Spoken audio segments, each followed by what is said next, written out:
Hey, a pleasant good day, everybody. This is Sports Phanatic News.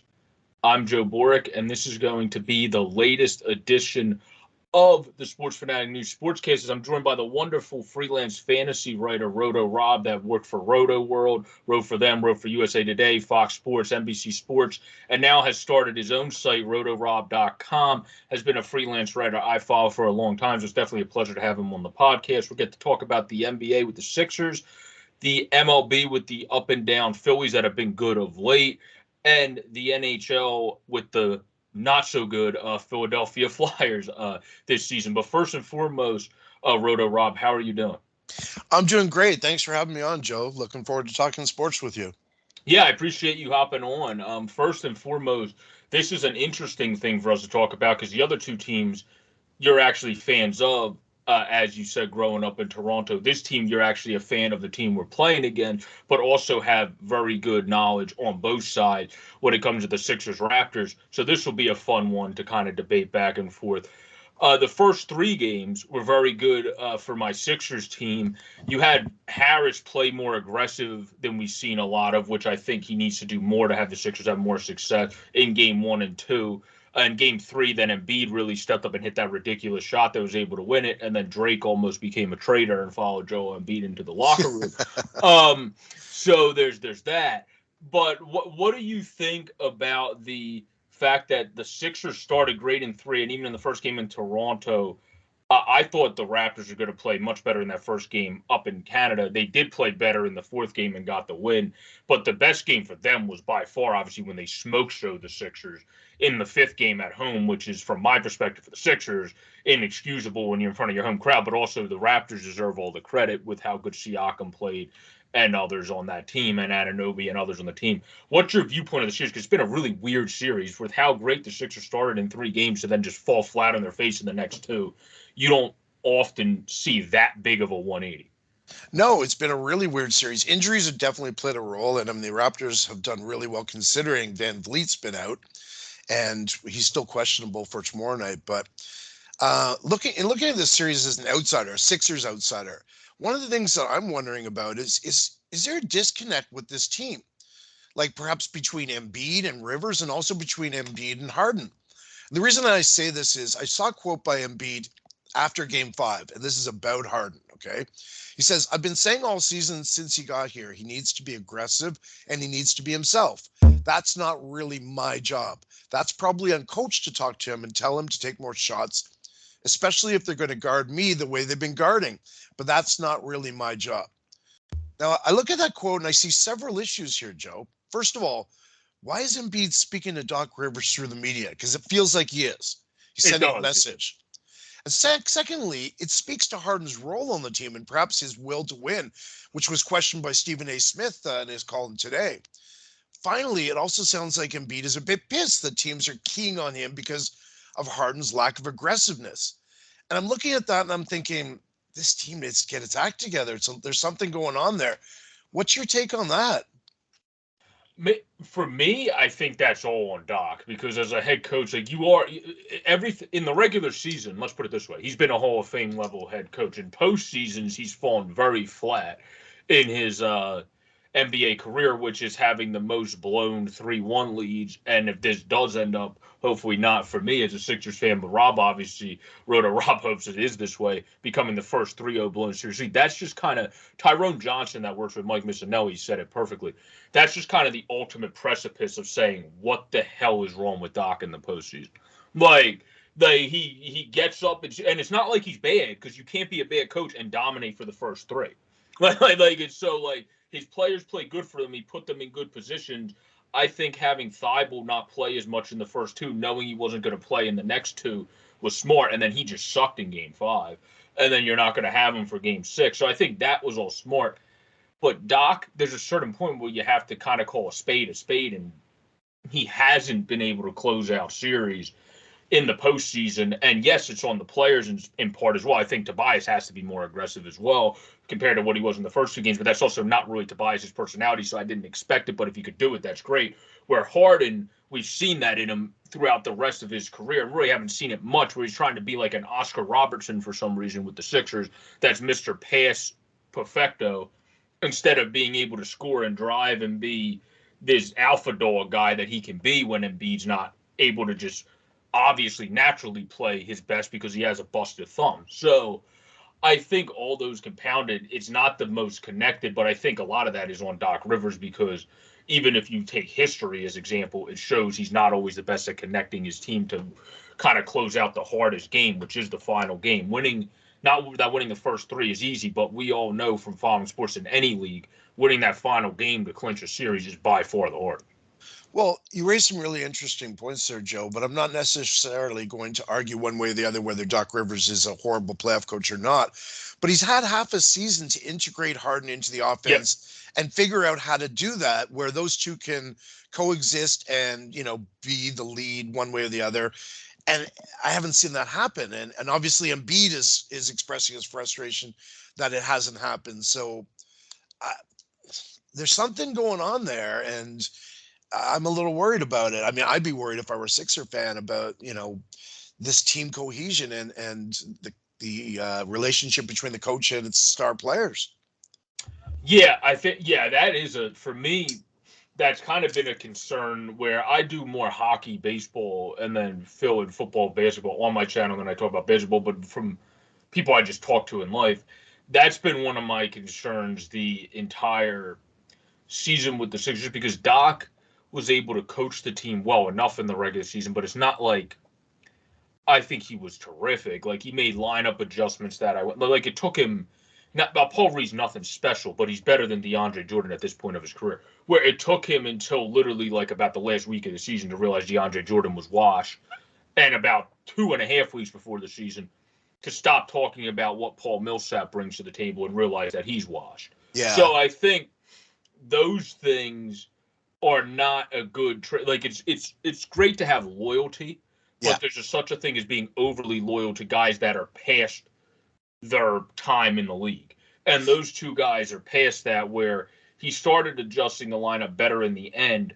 But if you got guys like Reed more meaningful playing time in the regular season, that probably would have helped him here. So there's some lineup things that led to it. I do think there's been kind of a disconnect all year because I think Embiid's wanted more from different guys even before that trade the entire season where he's kind of was carrying the team before that. Then Harden came in and took pressure off of Embiid for a while, so he was able to dominate more because Harden would draw people. But then people realizing the way Harden's playing now, he's not drawing as many double teams because he's playing more passive than you've ever seen him play before. So now that's putting more pressure on Embiid again. So it's like I don't really have a full answer for why it's happening, but I think a lot of it to me, especially with that quote Embiid says, has to do more with the coaching and the players because I think Embiid is, yes, he's saying that to the media, but Embiid comes off to me as someone that's that honest in the locker room compared to how honest he is with the media. So I'm sure he said that literally to James Harden's face. So like I think there's a certain point. And another thing with James Harden, it's not like he's been the most fantastic playoff performer in his career. No. So he still needs to show that. And he's been fine in the regular season his entire career. But those things compounded, Embiid's absolutely right. Harden's not being aggressive enough to win this, to close out this series without Joel Embiid being able to kind of play over his head with a busted thumb. Where, obviously he's not going to be the same Joel. He's going to be a guy that's not the full Joel, like I've said in some of my videos. And you have to expect that, where you would expect the rest of the guys to jump up around him, where people freaking out about Maxey, like I think Missanelli went way too tough on Maxey because Maxey's a young player. I expect him to have his waves, ups and downs. Him being kind of out by the wayside in a couple games. He's 22 years old or 21 years. He just became legal to drink. So, like, you have time. Like, I expect it to happen with a youngster. With Tobias Harris to be shooting great early, like he even was in Game 5, and then just stop shooting for whatever reason, that is stuff I shouldn't see. Harden not being aggressive is stuff I should. Those are the problems I have. Maxey not being Mr. Perfecto every game is expected because he's not even in his full prime yet. So, like, that to me is expected. These other guys are. So what is their excuse? Yeah, that's fair.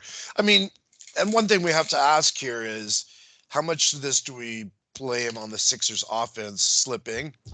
at how much, or simply better D by the Raptors last few games. I mean, the Raptors have been shorthanded as well. Barnes isn't 100%. They're missing Van Vliet.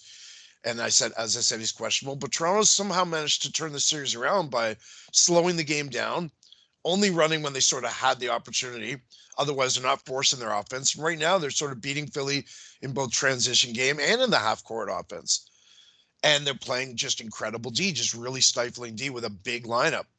Like in the last game, they didn't have a single player on the floor who was under 6'6" until garbage time. That's hard to play against defensively.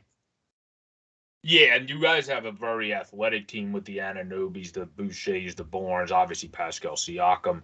Even in his old age, at 33 going on 34 now, Thad Young's still one of the better four guard, or even when he put him at small forward, four passers there at the power forward position. So and he's exposed us in that, making some nice passes this series, the former Sixer. So you kind of have a good mixed bag team. The frustration for me isn't that I thought the Raptors didn't have a great roster, because obviously you guys played us well in the regular season. It was you go up 3-0 to then collapse flat on your face. That's the big issue I have from the Sixers side of things, because it looked like things were going pretty. Losing that one game in Toronto is fine, because you expect with that, it's like just as you said, RotoRob, with how good their team is, to have them have a performance like that in at least one of the games, but to get smoked in your home stadium when you come back in Game 5, that's the thing that you just cannot have happen after the team play, especially because that is arguably the worst defensive game of the season that the Sixers played, and that includes Joel Embiid, who again is the busted thumb, but he himself would say, and he said it after the game, he was bad and needed to be better. So, like, I think the team right now, hopefully, is able to kind of just rally the troops and get it going. But because of some of the connectivity stuff, there is concern for me. But I do think they have the talent of where Embiid can kind of just be. We've seen it with a busted back before, and I think a back affects your overall play well more than a thumb that you don't even use that much to shoot. It's more for just gripping the ball. I think if he played great and has dropped many points of 30 games with a busted back that he's played through before, he can do it with the thumb. I think he was just trying to have other guys step up and not overexert himself so he doesn't injure himself further for if we go farther in the playoffs. But obviously now I think he realizes he can't do that because James isn't aggressive enough. And Tobias just isn't that alpha dog personality that he'll shoot very hot in the first two games of the series and early in a game, but then for whatever reason not keep that same, at least perceived, confidence later in the game because he's not shooting as much. Yeah, Harris has always been a secondary scorer. He's never been like the man on any team. But Embiid is saying the torn ligament doesn't feel any different, but it's clear his shot's been off last two. He was somewhat a bit better on Monday. One of the concerns I have is he only has 2 blocks all series. His rebounding's down a smidge, but the way I look at it, and you kind of alluded to this a second ago, Embiid at 75% is better than anything else the Sixers have, right? So that's the key there. I mean, as far as I'm concerned, Sixers need to tighten things up, limit the turnovers, do a better job on the offensive glass, get some second chance points, and play better D. They just, I mean, you know, they do that. Harden needs to recognize Embiid's not 100%. I got to take over at times. They do that and they'll be fine. But, I mean, if they don't, I mean, it's still a mountain for the Raptors. But if they win Game 6, obviously all bets are off. Anything can happen. Yeah, if they're able to win, that's the key for the Sixers. They can't have the pressure. I think they have to win in 6 because they can't have the pressure of after being up 3-0.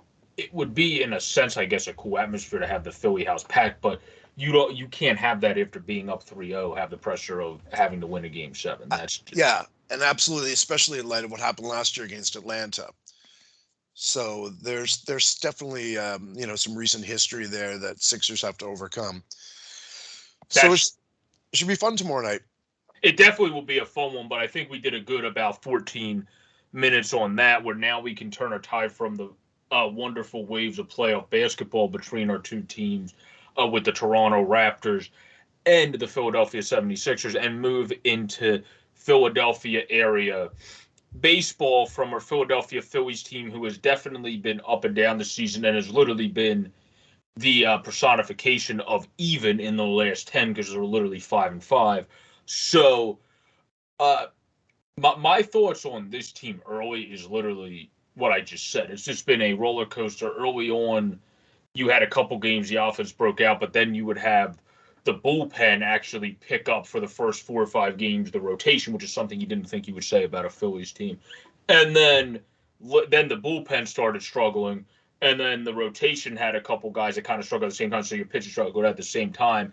In games you were able to have the patch runs, but it's like this weird combination of everything that's made them inconsistent. Where Ricky Bose kind of hinted at it on the post games, where some games it's your relief pitching, other games it's your starter not going deep enough, and other games it's because the offense scores, other than in like 5 games, 4 or 5 games this season, very patchy runs where it'll be like they score in the second, then don't score to the eighth. Mhm. So like you need to have a little bit more consistency as a whole, but hopefully playing a team that started good this season in the Colorado Rockies and getting off to 2 back-to-back good games of 8-2, 10-3 against them. After having a 9-6 win to wrap up the series, that was an offensive juggernaut game in the final series in Colorado. Hopefully that gets the Phillies going, but I know I'm not going to get above my skis going in a positive direction yet on this team because they're still only 8-10. But it's still early and they still have a lot of time to grow, obviously. Yeah, I honestly, well, I've taken notes on the offense, the pitching, the starting pitching, the rotation, and the bullpen and the defense as well. But I'll just have the caveat for all of it. Way too early to panic. I pretty much don't put a ton of stock in the standings until Memorial Day because before then, it's just too small a sample size to get a true fix on how good or bad a team is, what their true strengths or weaknesses are. I mean, obviously, there's been some frustration. We saw that when Schwarber kind of lost his shit and got kicked out of Sunday Night Baseball. But I That mean, was hilarious. yeah, absolutely. But I mean, it was boiling over a bit. But realistically, you look at the fact that Harper hasn't been hitting that well. And obviously, he's dealing with the elbow issue, which is keeping him at DH. Maybe he's a little disengaged because he's not playing in the field as well. Same with Hoskins, who also is getting going a bit. Schwarber as well. Real Muto's BA is great, but his extra base power is way down. Segura's BA is down. All these guys are getting their act together a little bit right now. Castellanos has been great. Gregorius is back now and looked great. Herrera has hit the ground running and actually recommended in my column on Saturday as a waiver wire pickup, and that looks pretty good so far. But despite some of those key offensive slow starts, the Phils rank 4th in OPS in the majors. So no need to worry because there's still tons of upside in this lineup. And they're top 5 already. So I mean, no panic there. And I mean, Yeah, as they far just as got to pull it all together, basically, from what you just said would be the yeah, conclusion I take from that. If they can pull it all together and it's not 1 or 2 guys having a great game and not the collective whole, other than these last 2 games and a couple other, that's what they really need to do. absolutely. And you look at the rotation. Now, Gibson certainly didn't work out last year after the trade, but he's really turned things around early on. He's already got a higher WAR than he did the entire time he was with the Phils last season. Zach Wheeler's too good to be this bad. Yeah, Absolutely, agreed. right? I think Right? that's just the injured arm. He's a power pitcher, and power pitchers take longer even when they're coming back from being banged up compared to a guy that's just a locator. Yeah, and a shortened, truncated spring training does not help matters in that regard either. And you got Ranger Suarez been giving up too many hits. He's kind of meh, yet he still hasn't lost a game, and we know what he's capable of. I mean, I'm not expecting a repeat of last year, but we know he's good. Zach Eflin's command has regressed early on, but he looked great last night. And look at the team ERAs, 4.36 against 24th of majors. Like, horrible, right? But wait a second. They're 13th in whip. They've just been unlucky. They're fielding independent ERAs 3.88, and their expected fielding independent ERAs 3.77. Not bad at all. So again, no panic.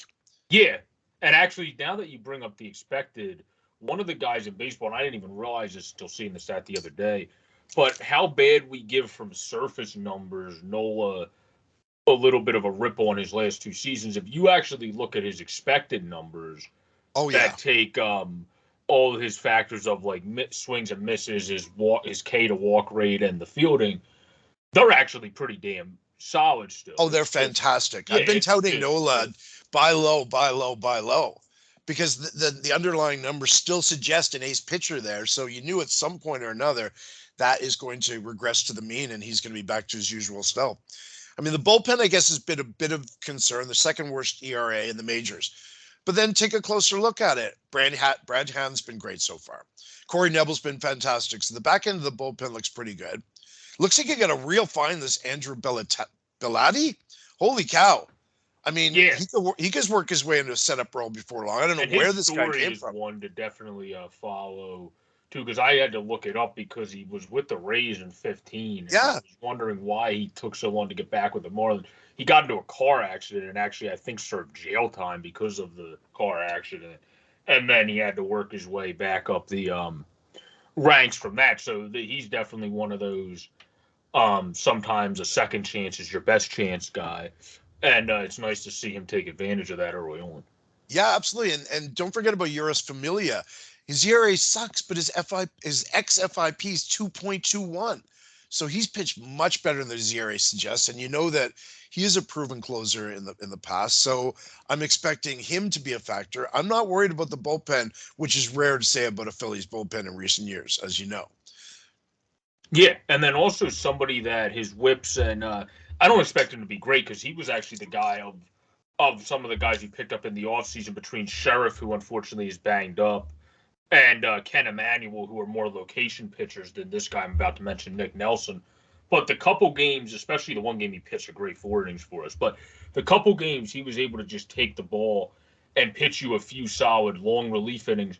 You need a guy like that too. Like you don't expect him to be this like great thing, but if he can pitch like a 4.35 or something like that, as a guy that can give you innings if your starter only gives you 3 or 3.5, that's a very valuable thing to have on the team as well. Because I think the guy the Phillies were envisioning doing that was Coonrod, but then he's on the 60-day also, so you don't even have that option. Emmanuel's not in, Sheriff's not in, JoJo Ramirez also not in. So the thing that I've liked is you've been able to have other guys step up for not having some of these guys in, especially left-handers that were going to be really good. You've had a guy like Bellotti, you mentioned, get both sides out well. And then another guy that's actually came in and -1 game has pitched good in his game logs this far is that other guy that we got from the Cubs, James Norwood, who's a little bit more of a location guy than Nick Nelson has profiled his entire career. Norwood doesn't walk the rate of Nelson, who I think walked some of the most people in some of his minor league seasons. But he definitely seems to be getting in his control now. But Norwood is another guy that seems like he could be one of those diamond in the rough, which I think that's the difference between having a Glentek and Dombrowski, right? When you have a Glentek that doesn't know how to GM in a league yet, compared to a Hall of Fame level executive, they've been at it for years and know how to scout and find with their scouting team these diamond in the rough random relievers that you don't know a lot about coming into the season, but they know have the pedigree and have worked their asses off in the minors to kind of come up like the Bellottis and Norwoods and make them the best self.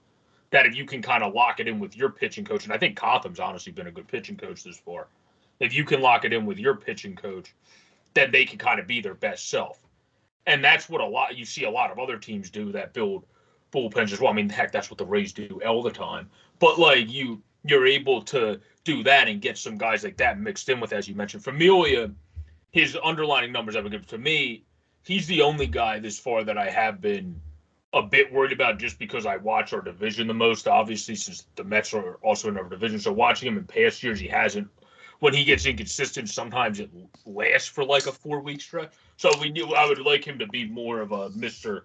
of the old Yeris Familia. But yeah, I definitely see what you're saying. Everybody else, though, I think they're going to be fine with. And Damon Jones eventually, when other lefties are in, even though I don't think he's as bad as what he's pitching right now, because I've watched him pitch a lot in the minors, he's not going to be one of your lefties in the pen anyway when everybody's healthy.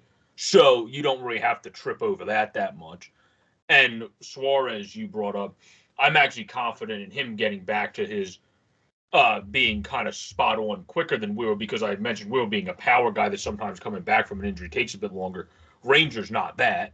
Ranger's a locator style pitcher that gets you out with being able to outthink you, basically. Which, not that Will was great at doing that too, but he also can throw it 99 past you. Ranger Suarez is not going to be able to go, oh, screw it, I'm just going to. He has to, in every single pitch, be outthinking the hitter. So I think those guys coming back from injury can be quicker because they're kind of those. He's never going to be Cliff Lee, but like Cliff Lee style pitchers that just dare you to hit it, basically. It's like, come Right. at me and just throw the strikes and just throw quality strikes. So I think he'll be fine. The with this team, it's just been frustrating and boring, honestly, is a word I've used in too many games early when they don't start scoring till late and you're watching a game in the fifth inning and you're just like, yes, there hasn't really been much going. But it's still very early in the season, as you said, where I still have faith in the team because they have room to grow. Now, Girardi, I don't always agree with his decision making, but he is an experienced manager that's won with the Yankees. Dombrowski's been very good this far, in my opinion, in being able to, from the things of getting guys like that and getting the Brad Hands of the world, as you address, and getting the depth guys. I think he's done a good job. Another great depth guy that's been fantastic for this team early, that's not even much of a depth guy anymore to start the season, is Johan Camargo. So he's picked up a lot of different guys that have really helped the team.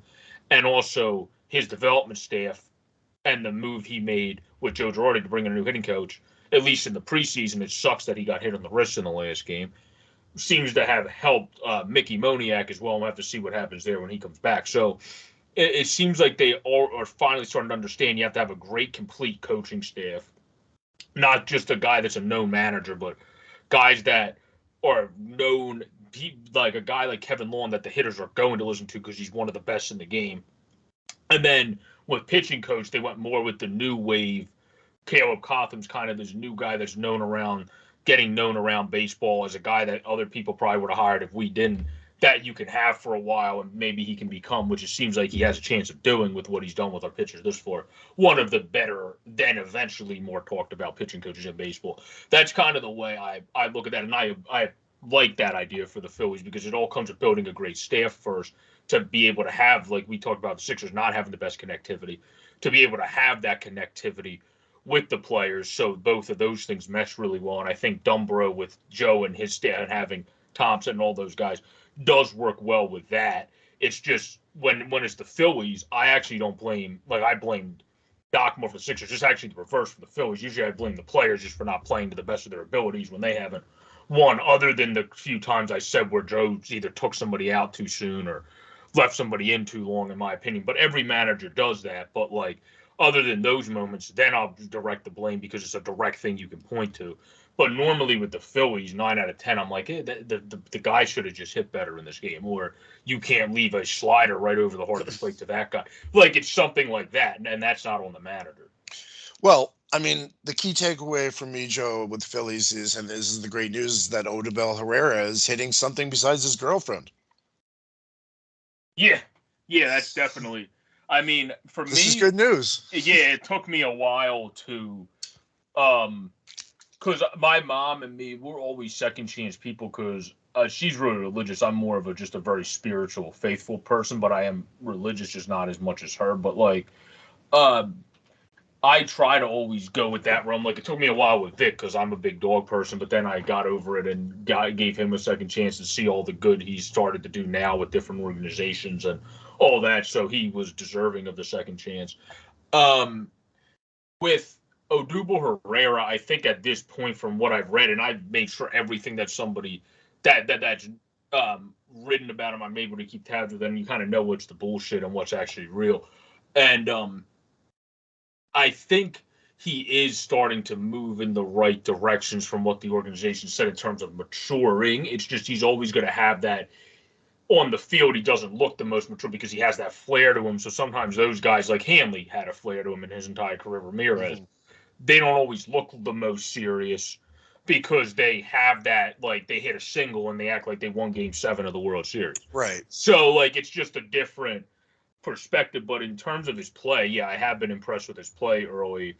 And actually, my mom was spot on with that because I had a conversation with her, and she's like, well, he still can rake. It's just the fielding is a question compared to some of the other options we have to throw into center field. And that's honestly spot on. Well, he made that great diving play. But to me, Odubel was very good at fielding at the beginning of his career. Then once he left baseball and came back, he hasn't had the same fielding ability. Maybe it'll come back this year. But I do think he's probably the worst fielding option out of our center field options, but he's right now the best hitting option out of our center field options. So if he keeps hitting to that degree, I don't think he's going to come out of the lineup, and you wouldn't Well, want him to come out of the lineup either. It's certainly going to help when Harper's able to play the field again, but that may not be for a while. But I mean, as far as Herrera goes, and I wrote about this in my column on Saturday when I recommended him. I honestly thought he was done with the Phils after 2009. I assumed he would never, ever play for them again.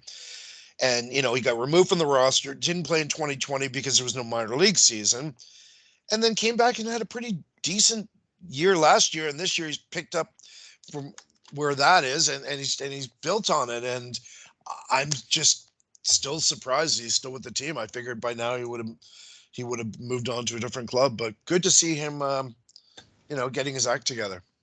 Yeah, I was also shocked he was still with the club, but I think honestly in the end it worked out best for him because there's familiarity there. You have a guy like Harp on your team that is going to ride and die with people and always is a second chance guy, it seems, that is going to support his teammates to the death, basically. So having that type of guy on your roster really helps. So I think those things put together, him staying here probably worked out better for him than if he would have left and not had the same familiarity, not necessarily had a player like him. Because when you go to stadiums, there's still the same people. I'm one of those people that like standing outside of the stadium, sometimes getting the autographs as the cars are going by, people when I'm there as a fan.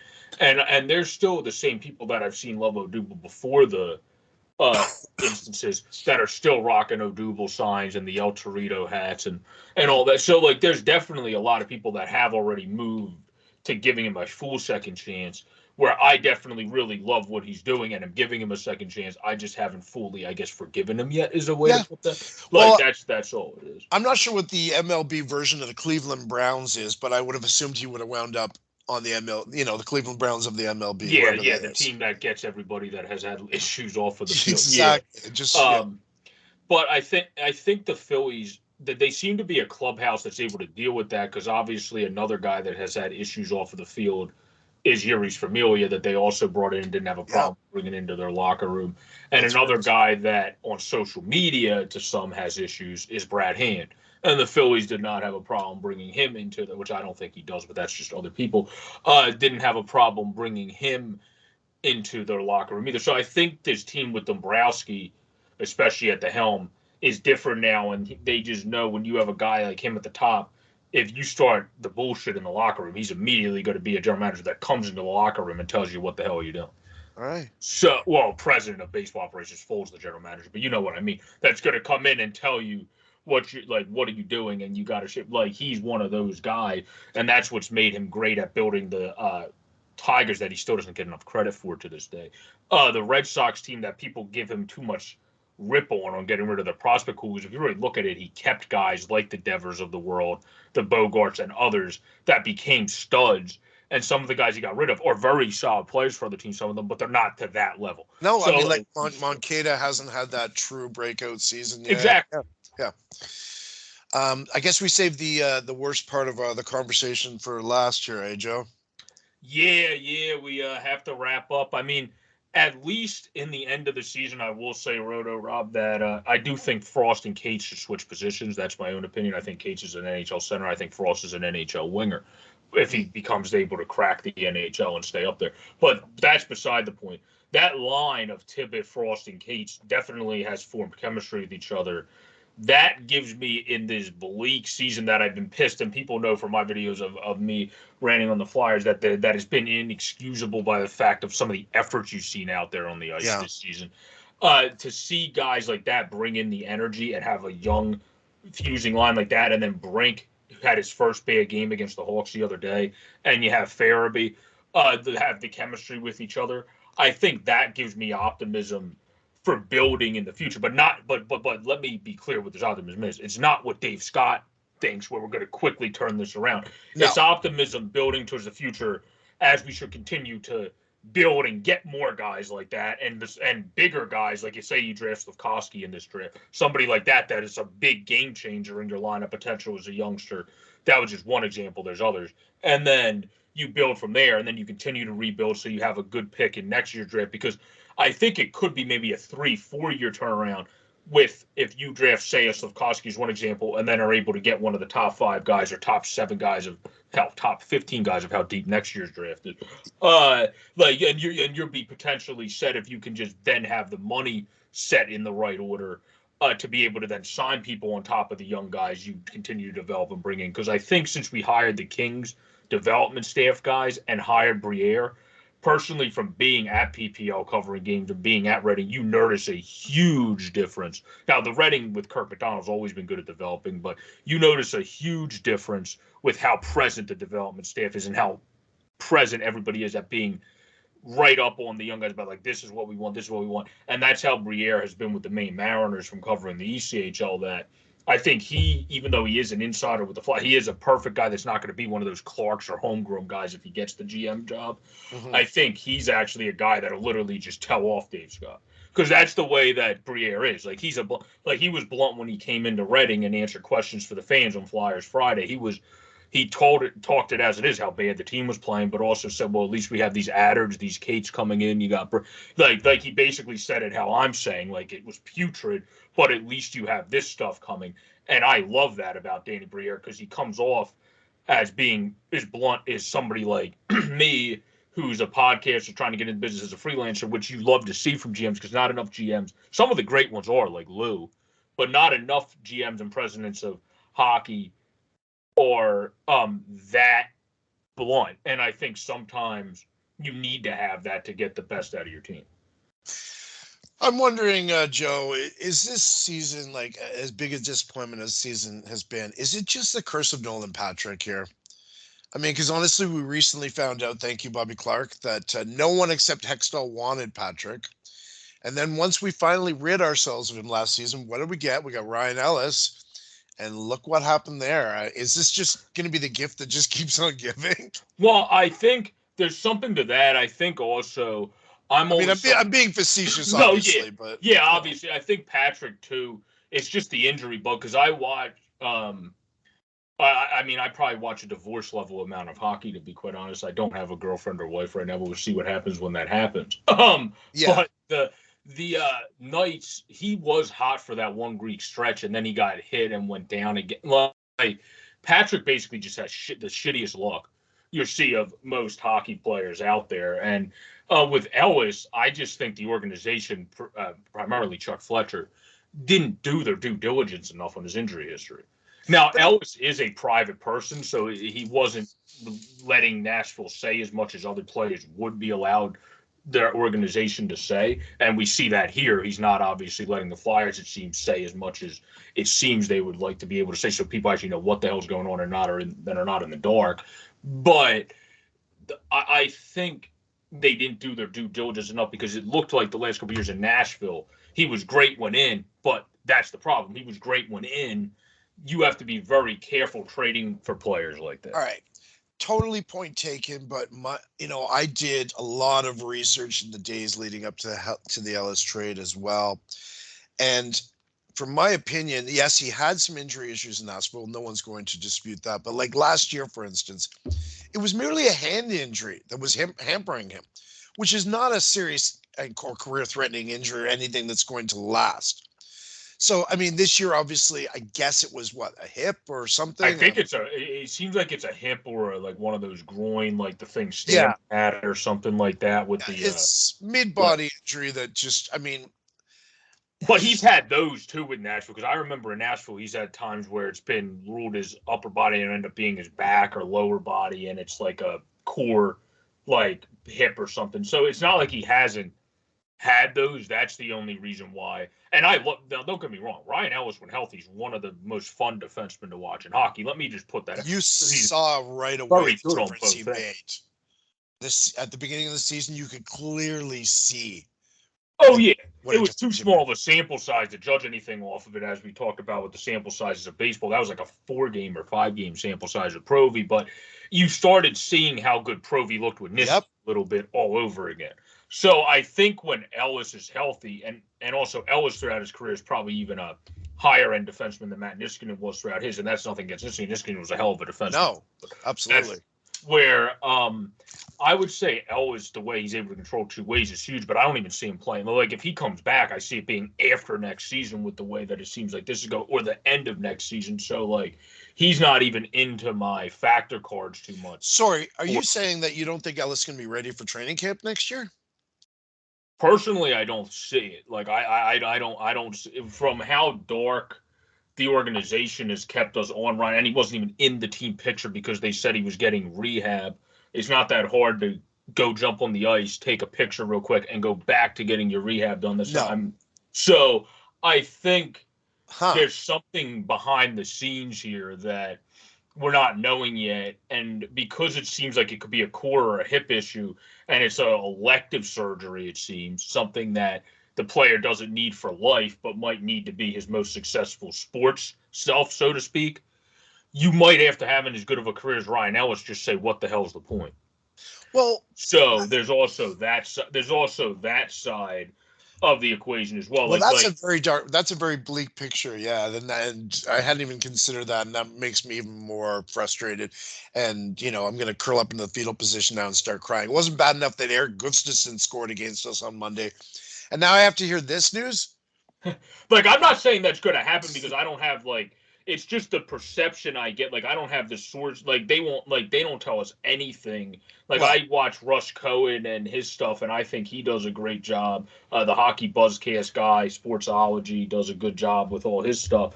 And he talks about how they're just dead silent on that because Ellis, it's also not just the Flyers, though. I have to point this out. Ellis is a very private guy, and we've heard that from NHL Network, from Sportsnet people, from TSN people during his time in Nashville.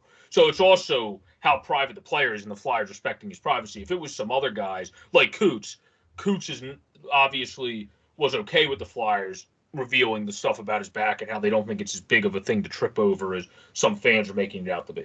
Where Ellis doesn't seem to be that type of guy, that he wants to keep it more private, which both sides are okay. Don't get me wrong. It's just that I'm just trying to explain the two differences where I think it worries me. I hope, because Ryan Ellis, I wanted him to be on our team for years. I just think we might have got him similar to how the Flyers have done this in the past when I was watching as a 5-year-old, 6-year-old, 7-year-old. Sometimes they got guys too late in their career. You know what I'm saying? Sure. Chris Pronger comes to mind, Darian Hatcher. When we've been looking for that franchise defenseman forever. We got a season or two of good quality play out of them. And then, of course, an injury that would decimate their career. But with Ellis, I guess the confusion I have here, Joe, is that him and Coots were kind of like put in the same boat about halfway through the season where it wasn't clear they would come back or not. And surgery is on the table for both of them. And we all know, as you said, of course, Coots got the surgery and is expected to be 100%. In fact, he's already back to practicing with the team. So that's great news. But with Ellis, they kept saying season-ending surgery is on the table. But if it's on the table, why the hell hasn't he had it? So he'd get through his rehab. Exactly. Ready come September. That's my This point. is the big question. That's my point, and that's what makes me kind of go by the mantra of sometimes perception becomes reality in your head, because the perception they're giving off is maybe he's trying to decide if this is the best thing for his life, not necessarily the best thing for his hockey career at this point. So you mean he's considering just retirement? Like somewhat, that's kind of the perception that comes up, because it wouldn't be the first time, because Niski at the end of his career with us was fairly healthy, but he did with Pittsburgh have a couple lower body things, and then he had that great final season and went wide. But the difference with Niskanen, though, is Niskanen already won, where Ryan Ellis doesn't have that. The other difference there is that Niskanen, I think it was COVID related, because he just had that bubble. You could see in the bubble in Toronto, he was not himself. Yeah, he hated that. He was not himself, and I think that just, he said, you know what? I made enough money. I'm going fishing. I'm going home to Minnesota. I'm going fishing. But Ellis, from everything, I don't know the guy, but you read a lot about him. He sounds like a real rink rat, a real gamer. He was thrilled to become a Philly. He's fitting in, in training camp and everything. Sounds like he's a gung-ho guy. So for him to be considering, you know what, I don't want to do this anymore, that would surprise me. But it would surprise me from that perspective too, and I hope it doesn't happen, because I want to see him play again. It's just, I think there's a certain point where you get to a level where you're saying, well, is this worth it for my body? Like, I know Sam Morin was on with Cote what I'm blanking on the other guy's name that's on with Cote on Nasty Knuckles Dynasty, the guy that Eric Settlemeyer, the guy that used to work in the thing. But he they talked about how Morin said I was kind of ready to give up because of my body, and then when I got moved back to defense after getting moved to forward and getting that opportunity, but getting moved back to defense and being at my full comfort level, playing great at the AHL, and then coming back up, not this season obviously, but the season before, and providing some actually force energy to the Flyers that they just didn't have exist on their team prior to that. He got his confidence back again, and then unfortunately he got injured in camp this year, but that's a different story. But like I think at a certain point when you're a player that, like, to hear a guy that was that young like Morin say that, if you're a guy like Ellis that's already accomplished so much, I would have to think that has to cross your mind because you're going on your early 30s. It's not like you're still entering your prime years, Yeah. so to speak. So I feel like the effect of how is this going to affect my daily life post hockey does come into a bigger broad line conversation once you're in your 30s compared to your. But that's just my own opinion. Yeah, Again, no, I hear I you. don't have. Maybe I've had blinders on and just refused to even allow that thought to enter my mind, just from a purely, uh, like just trying to be optimistic about the future. But the reality, there's a fine balance between being optimistic and being naive, obviously, right? And you raise a good point, and it's definitely a concern. I mean, thankfully we have other defensemen coming down the pipeline and more help coming, but I was so excited about him. So the idea that he may never really truly help us is a crushing blow. Yeah, and then the same point of it's going to take him with how long he's going to be missing hockey. It's not like you can expect, like Steven Stamkos is fantastic again now, but coming back from that core muscle, it took him months, and he's even said it in interviews to get to feel like his normal self again to produce over 100 points again this season. So it's not like if he does come back, if the injuries affected him that much, and that's why I had to step away and then debate the surgery. He's probably not going to be Ryan Ellis, the Ryan Ellis we all knew and loved from not getting to watch him in Philly, but throughout the NHL and his career in Nashville, his career right away, because that would also be naive to think. So you have to then Well, give him some time to get back into the groove and see if he, one, becomes that again, because he would be so removed and then be a couple years older. And two, if he doesn't become that, can he just be your perfect third defenseman and then you still have a great defenseman anyway, or perfect four defenseman, and then you still have a great defenseman anyway? He's just not the same second pairing defenseman he once was. But that's no sweat because you necessarily wouldn't necessarily expect that. You would just want that after him coming back all from right. the injury. Well, as a roadmap, let's look at Hayes, who obviously had multiple core muscle surgeries and issues related to groin and what have you. He clearly was not himself all of last year, and the beginning part of this year was quite sad. But Mm-hmm.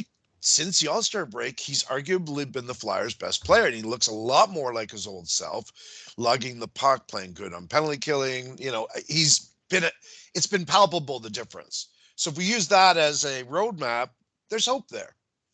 Exactly, and that's why I still like. I'm not going full bore in that, but I do think there's unfortunately a chance that sometimes when the guys in their 30s get those lower bodies, they linger so much when it's the elective surgeries. They worry about the quality of life, like for example, you talked about Niskanen not liking the bubble. That wasn't an injury thing, but that's one realm. Well, Ryan Kessler also liked fishing and enjoying life away from hockey, and he decided to just go, hey, this ain't worth it anymore. I'm not going to battle through, but putting my body through this. I could get more surgeries and still play, but what the hell's the point? So there's kind of two sides to the equation. His doctor told him he highly didn't recommend it. With him, I don't think Ellis is getting that, but he definitely will have every other factor that I think creeped into Kessler's head, where it's like, well, I also enjoy my family. I also enjoy, he is though, but also Kessler in his day was a rink rat. So like, it all depends where you're at within your head space when it comes to, I think, thinking about your future of life quality compared to just hockey quality. Some guys are just focused 100% zoned into the game and don't even think about that while they're still active players. Other guys do think about that. So it kind of depends how Ellis is with that. Well, only he can answer that question, but I just pray that both Ellis and Coots come back are 100% and can change the issues we've had with puck management, because that's obviously been a huge issue all season. Well, I mean, zone entry, zone exits, everything, just you have to have the puck on your stick to win games, and just to trim the turnovers and keep possession more in the offensive zone, be able to get one and dones on defense. It's just, we need play drivers, and Ellis and Coots have both shown they're great play drivers, right? And I also think early in his career, because I personally thought from watching him a lot in college that Cates was going to come in and be a defensive whiz first, because he was such a good defensive player in college that then was just really good at the defense, in the offensive zone also, where he's done literally basically just carried what he did in college into the NHL and hasn't missed a beat yet, which is kind of crazy to think. So that's great. Definitely been impressive. Brink's been a pretty good passer, puck possession guy. I think you have to set up Bobby Brink for more shooting opportunities, but I think a new coaching staff and a guy that's actually going to be the head coach of the team for the future that we get next year will do that anyway, so I'm not tripping over that.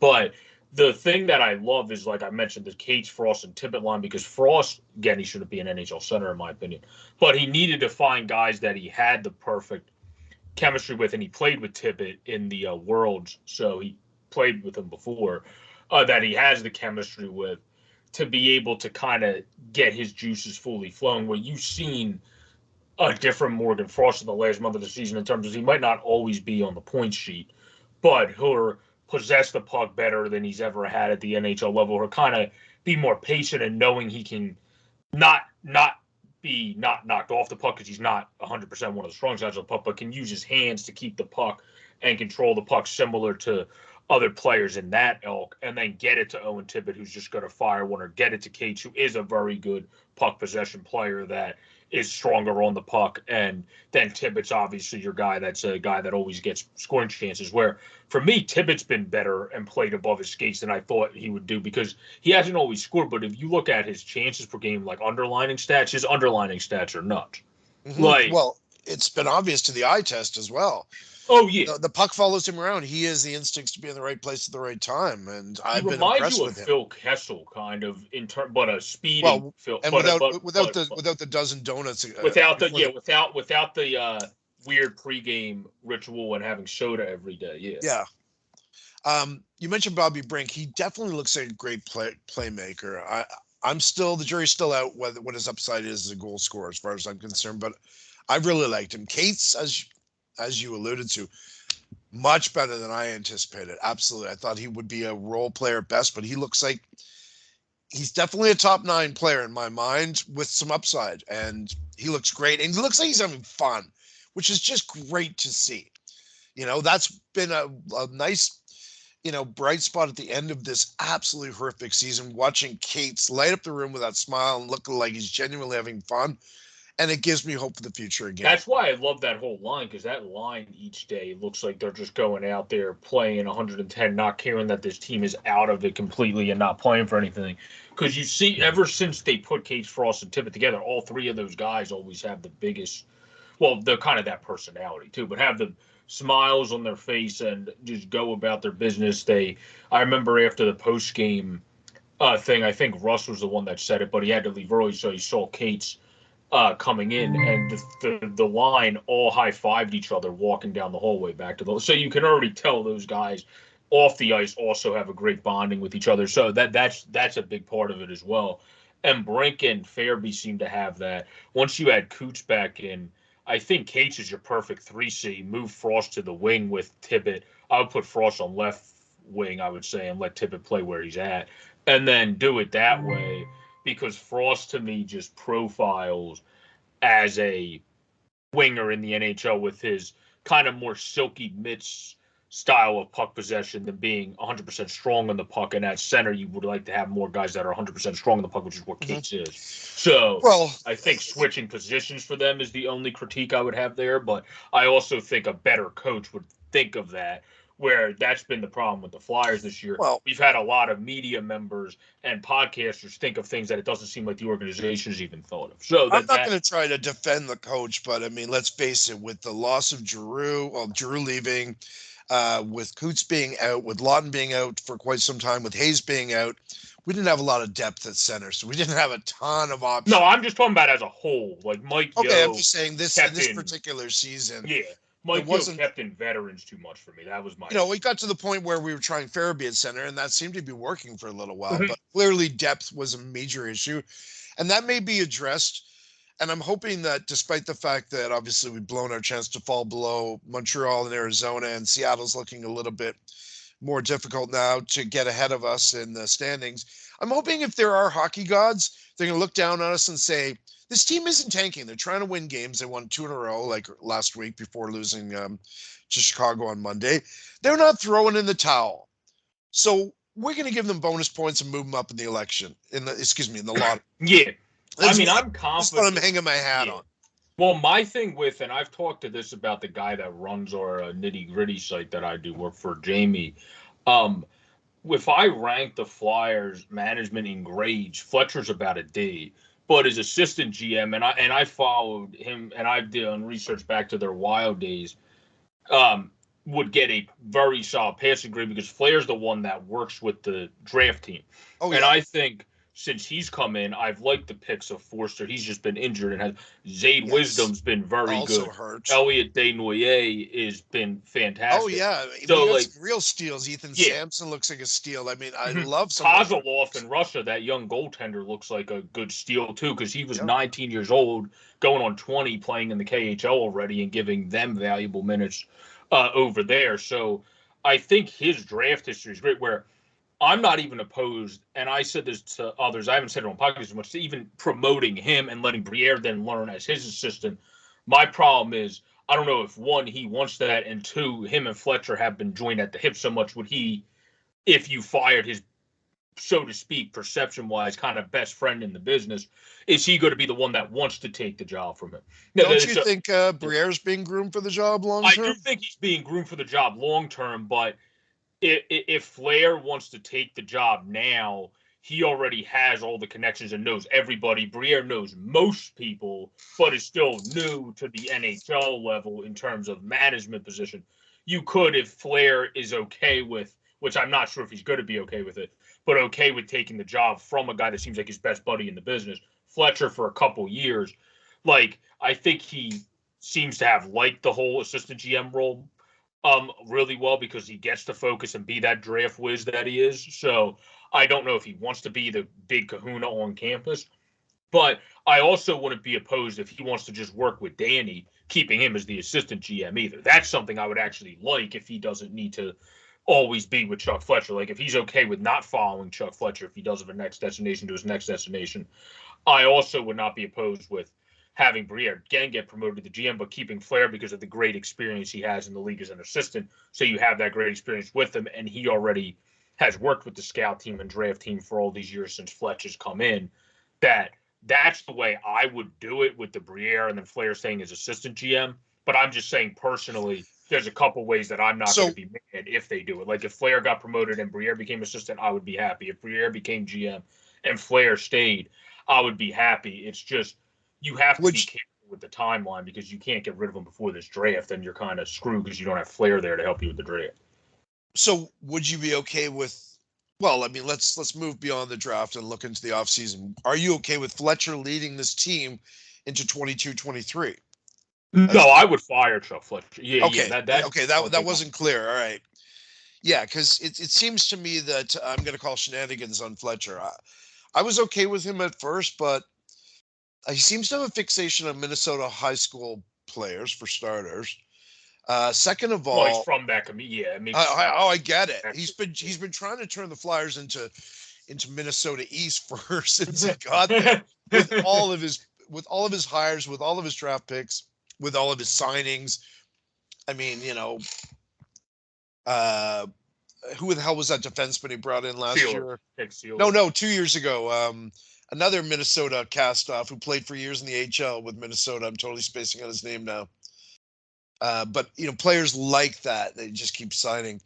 But I guess my point here is that this whole aggressive retool, I'm calling shenanigans on it. It's total bullshit because virtually every move we saw at the deadline, I'm not even going to focus on the Giroux trade because we were hamstrung to a certain extent on that. But every other trade we made said long-term rebuild to me. It did not say aggressive retool.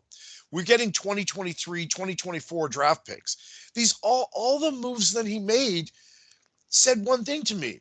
We're in a rebuild, but they won't call it a rebuild. And I think that's because of date. I don't like that part. I don't even fully blame on Chuck because I think it's a top-down effect. Fair.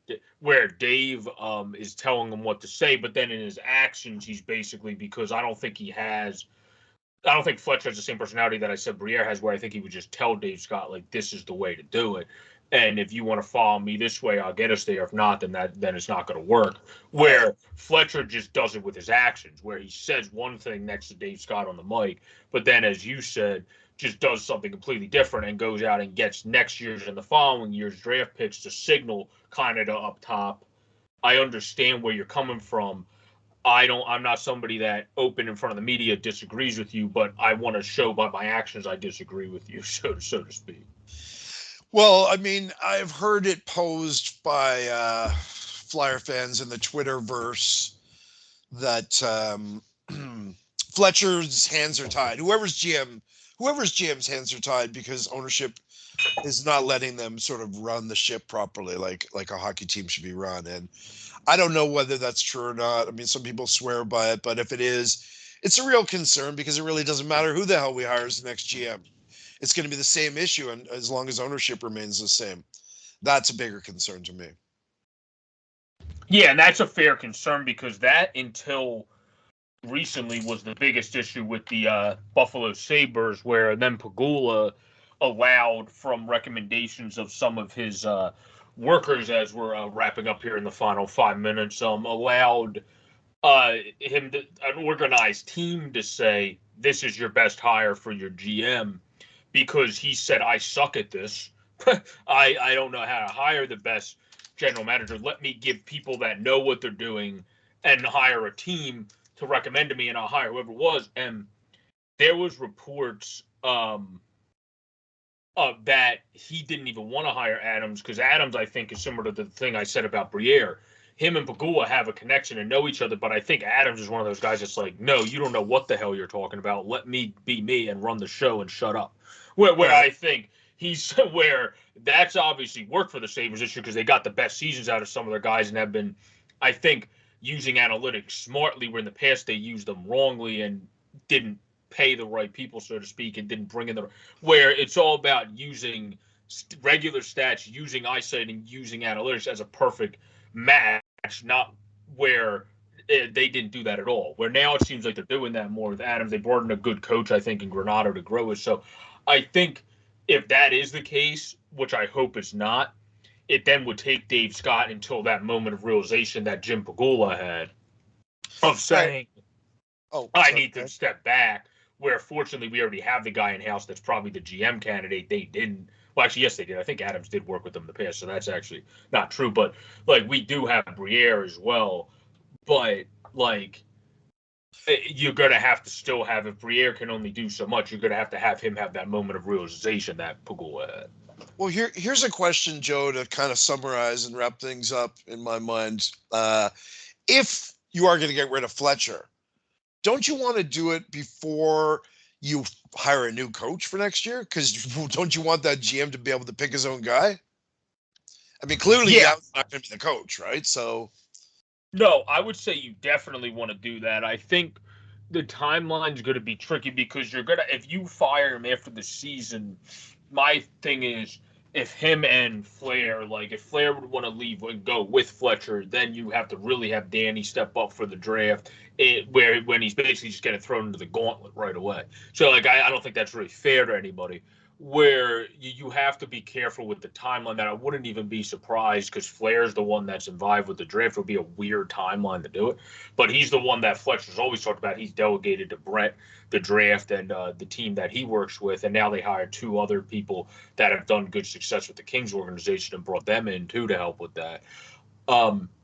I would think it would be after the draft, but then you're going to have to wait on your coaching decision until after the draft too, which Right. then which isn't ideal either. Because then but at the same time, if you have a top 7 pick, you should be able to draft somebody that no matter who your damn coach is, they're going to like the talent you drafted, unless if you just pull a stupid complex all of a sudden and just draft somebody that's projected at 35 at like 7. And then that guy doesn't turn into like Columbus tends to do with their general manager that's great at picking European people that you expect to be at 30 at 6.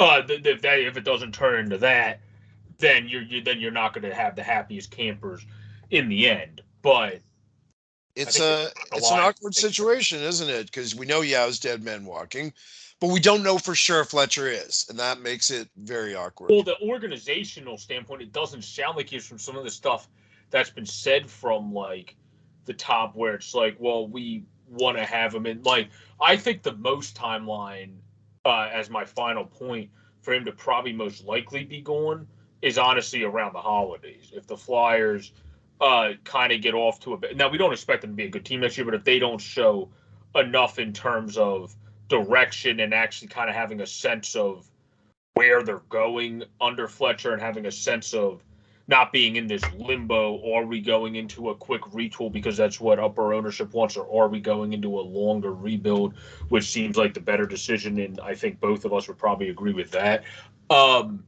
What are they doing? I think he will be gone by December, but I also think it's stupid to wait till then, but I think that is going to be what they end up doing ultimately. Yeah, and that means that whoever coach he hired and the new GM is now stuck with that guy. Like that, unless if that coach, there's a couple guys I think you can get around that.